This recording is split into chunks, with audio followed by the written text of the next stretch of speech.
If you're a smart, capable leader who's overreacted to an email, or shut down in a meeting, or has snapped under pressure, this episode will explain exactly why. Emotional dysregulation isn't a weakness, it's a nervous system response. And today we're breaking down how it hijacks leadership and how to stop it.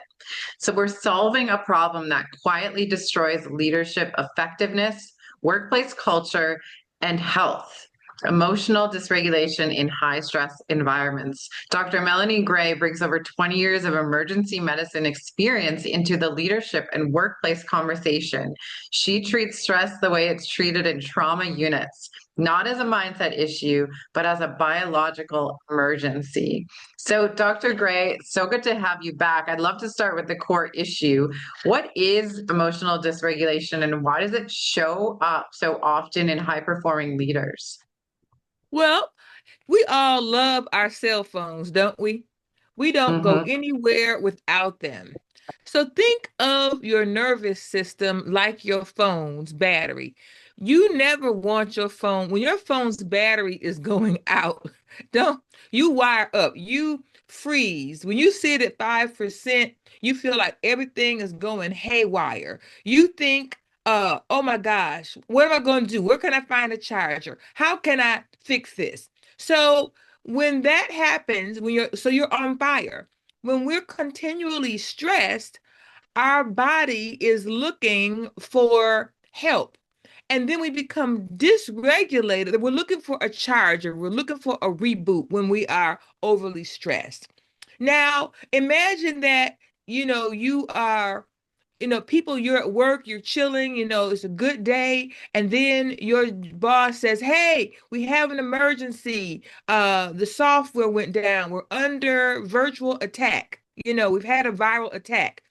You can't get your files. You can't access anything. You have an emergency that needs to be addressed, and so then you call a code. So when your body, our bodies are the same. We need to be recharged. We know when we're in a state of emergency, and there are three states that we go into. If we don't have our phones, we're ready to fight, go into fight, and find a charger. If we're in an emergent situation at work where we can't access our files, we begin to wonder, oh, what God, I need to go into flight. What do I need to do? What do I need to reorganize? Or we go into freeze. Mm. We just freeze and our brain is left. When we freeze, our brain is left the building. We're no longer functioning. We don't have the right responses. So when it comes to our biological to stress and burnout, the same thing is true. When our battery isn't charged, we we fire up. When we're in a stressful situation, we fire up. And when we stay fired up, we become burned out when we don't ever stop. When we stay in a constant state of firing. Right. And then we become dysregulated, right? Because we're in one state.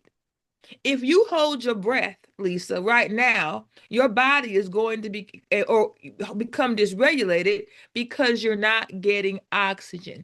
So anytime we are without what we need, rest, time to recover, time to relax, we are in a state of dysregulation. So you come from emergency medicine.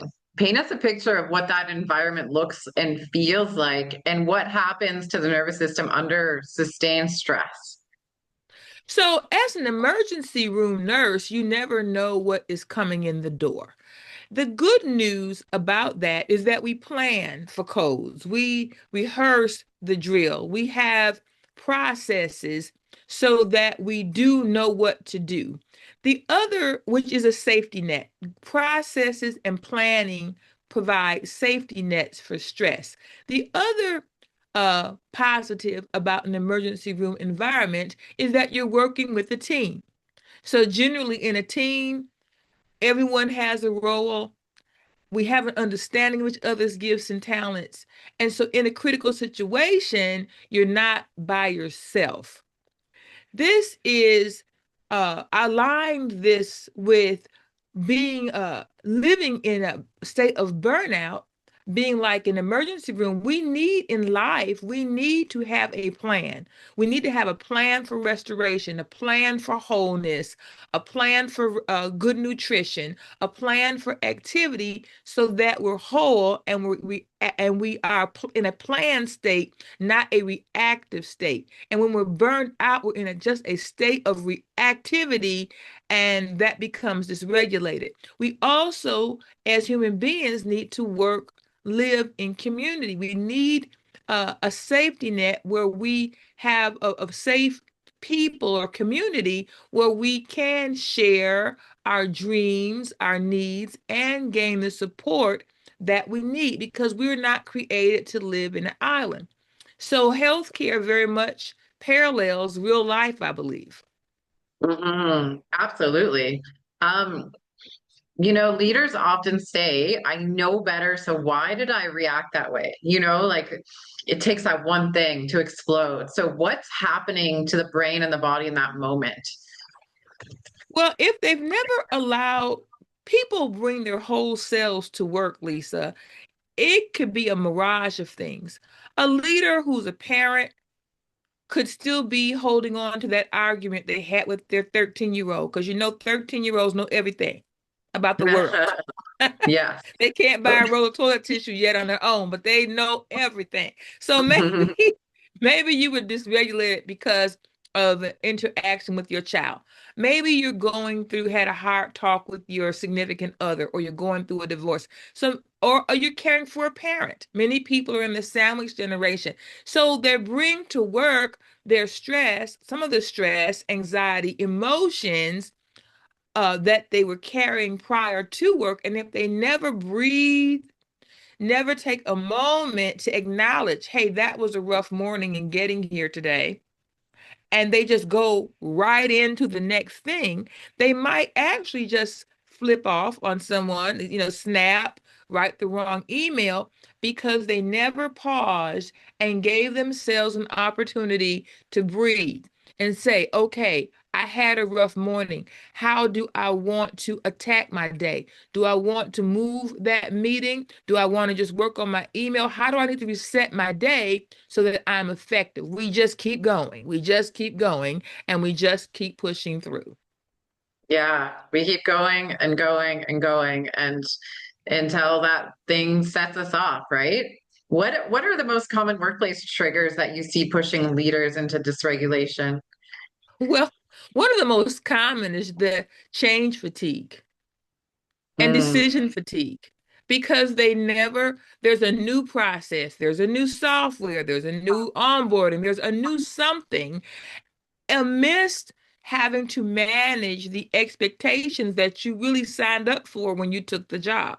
So I right, see change fatigue being a very high have caused a very high instance of stress in team members, as well as the expectation that they can't set boundaries around their work. They have to do email all day, respond to texts on the weekend. There just aren't enough boundaries to allow people to step back, recover, and refresh.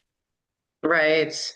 And I mean, there's countless emails and meetings and shortages and staffing issues and all of those things combined. And then new processes, stressing me out even thinking about it. Makes you want to go back, Lisa? I don't Oh yeah, no. know.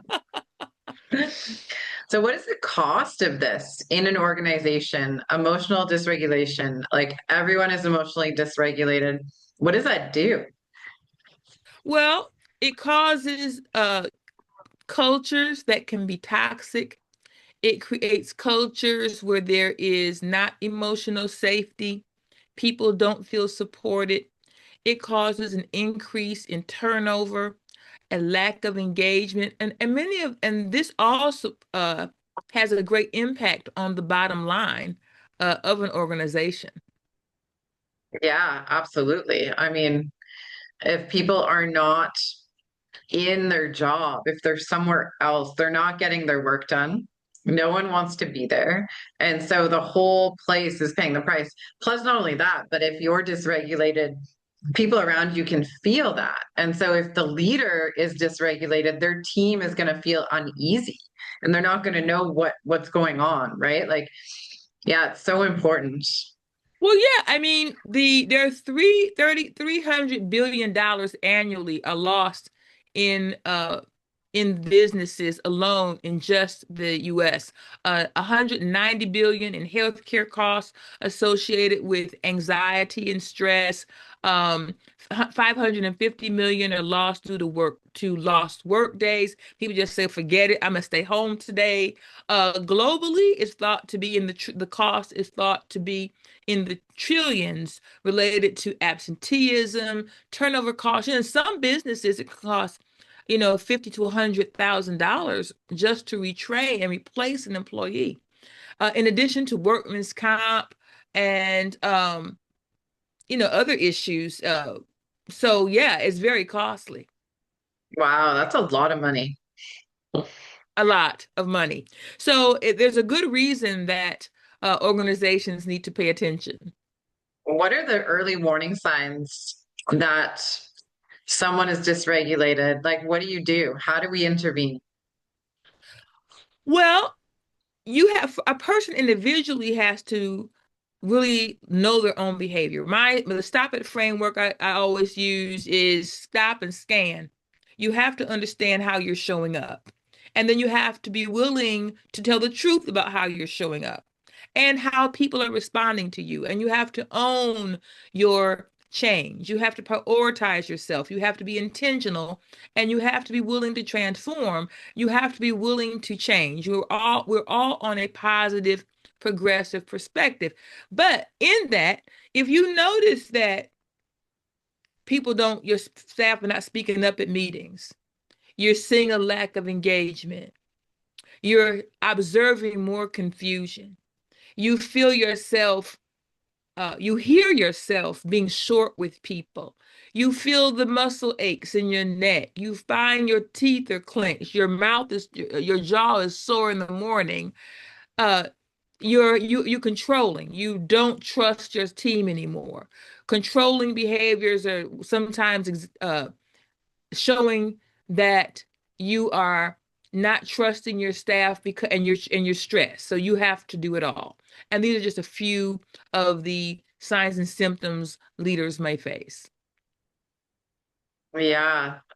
So you teach leaders to pause instead of powering through. Can you walk us through a simple pause and notice self-assessment? Oh yeah, I mean we use the example of starting your day.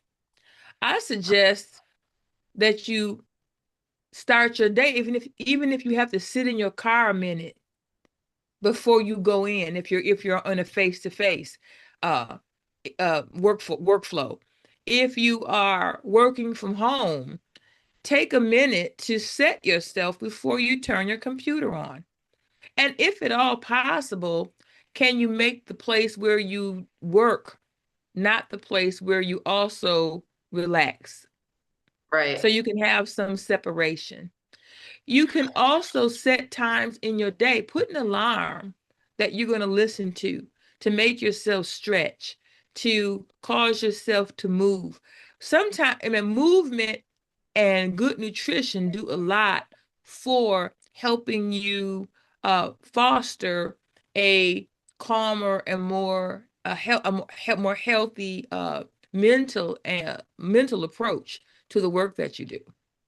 Yeah. I mean, if you're treating your body well and you're doing things well for yourself, that's going to be directly correlated to how you handle stress. I don't think people understand quite how much what they're feeding their bodies is impacting how they're reacting to stress in their environment.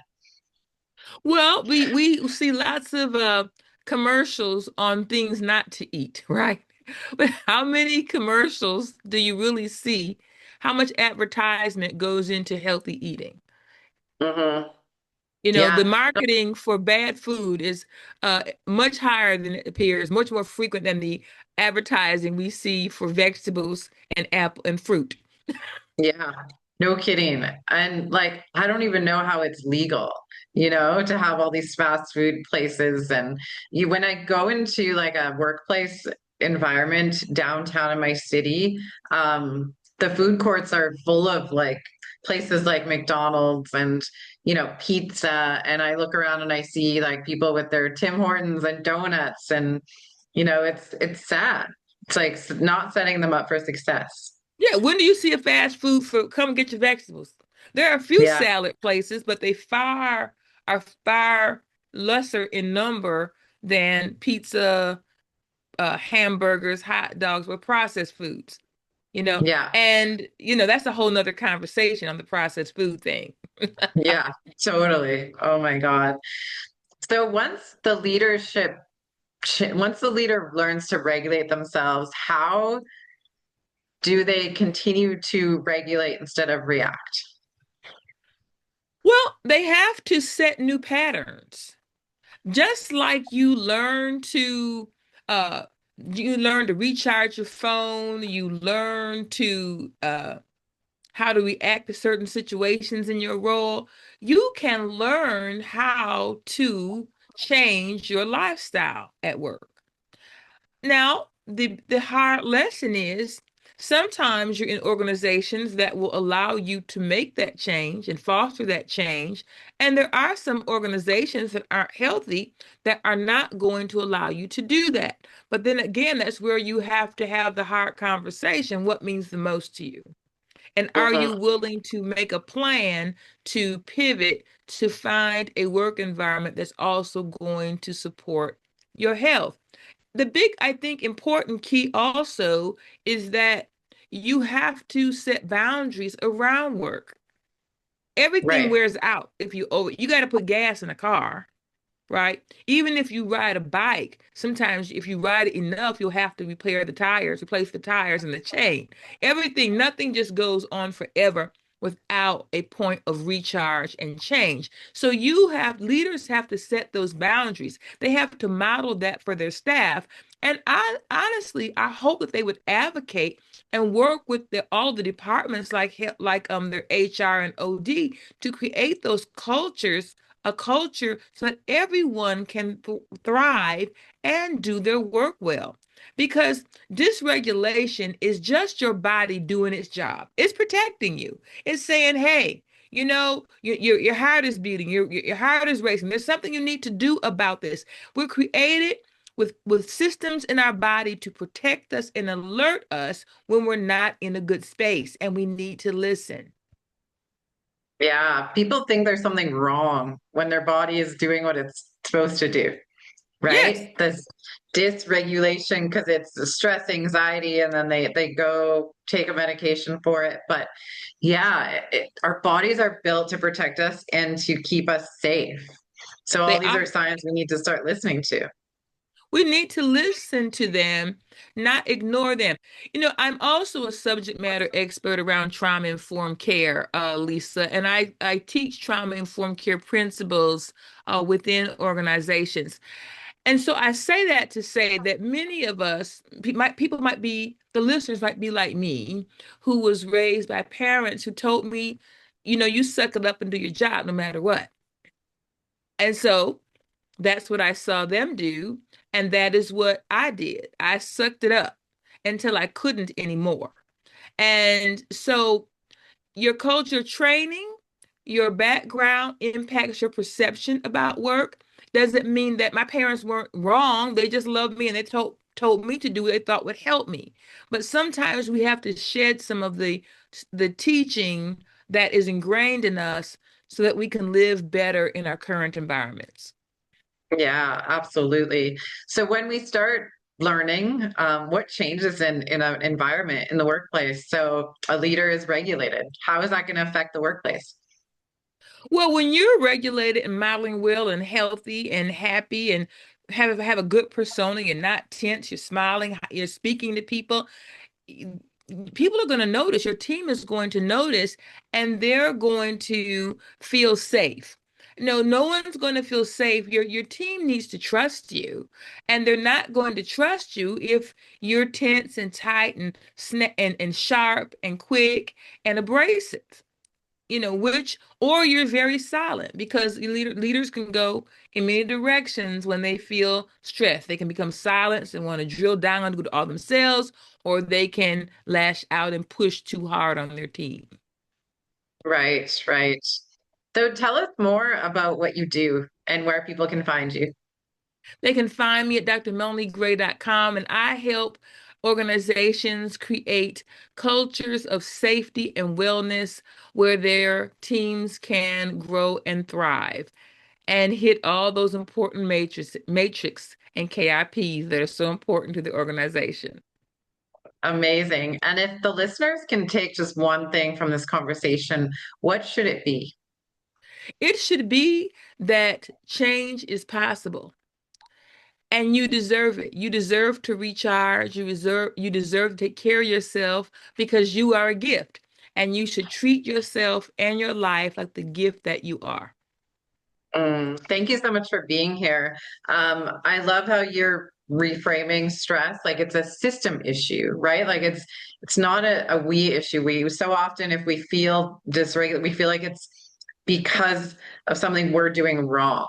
But it's literally the world is working against us. So we need to change the way the world is working in order to address this very important issue. Well, systems have to change. Sometimes we adapt to the system. And Right. sometimes we adapt, then we overadapt, we readapt, and sometimes it's just not working. Right, right. Thank you so much for being here today. What an awesome conversation. Thank you so much for having me. We will have Dr. Melanie Gray's contact information in the show notes so you can access the work that she does to help people get regulated in the workplace. Please take care, everyone. Until next time.